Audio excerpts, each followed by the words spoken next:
Oromia, hundreds of fighters are preparing for a hidden war. These are men and women of the Oromo Liberation Army. The OLA says its people, the Oromo, have been oppressed for more than a century.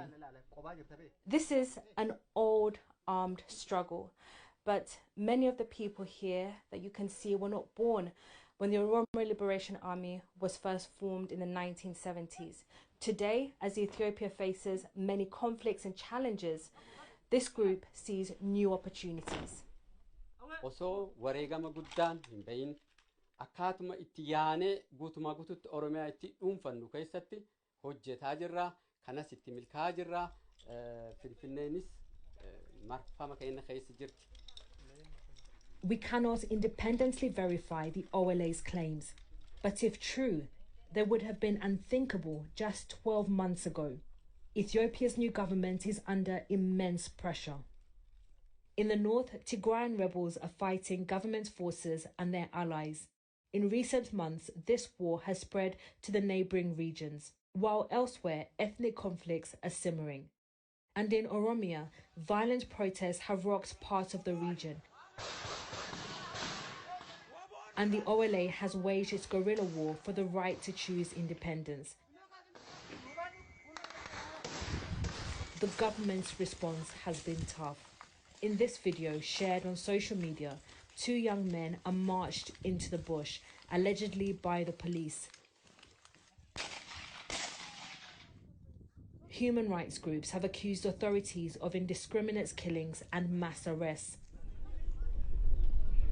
The government told the BBC it does not target civilians. In neighbouring Kenya, we find families who fled their homes. Even here in Kenya, you can still see the consequences of the conflict that's happening just across the border over there in Ethiopia. These families came here because they say government forces threatened them. They've been here for about 4 months now, and they say they're struggling to find basic things like food, water, and crucially, medicine as well. We've just been told that a 7-year-old died here a week ago because the family couldn't find help. We join the OLA in the desert, where their young recruits are learning to live and fight.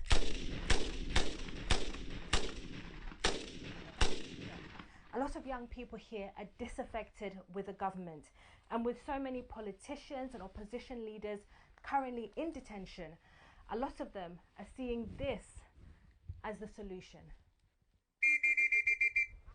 Sila aknam tokko jiraachuuleen barbaada, barachuuleen barbaada, firii ta'ee jiraachuuleen barbaada. Garuu yoo firii ta'ee yookaan baradhee sabii ankee jiruu fi uummati Oromoo guutuun hacuucaaf saamichaaf ajjeecha jal jiru yookaan garbummaa bashaa jal jiru yoo taate wanni ani nyaadhe dhuguuf barnootillee natti mijaa waan taateefi.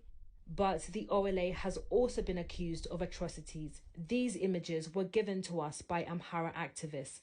They claim they show the gruesome aftermath of an OLA massacre. The Oromo Liberation Army wants to ethnically cleanse the non-Oromos, especially Amharas, from the Oromia region, depose Prime Minister Abiy Ahmed, and establish an Oromia state under their leadership. The rebels have denied killing civilians and say they would welcome independent investigations. As the day draws to a close, the sounds of whistles and gunfire are replaced with traditional songs about Oromia. Ethiopia is an increasingly fractured nation. All groups involved in its countless conflicts stand accused of gross human rights violations. All deny they're the ones to blame.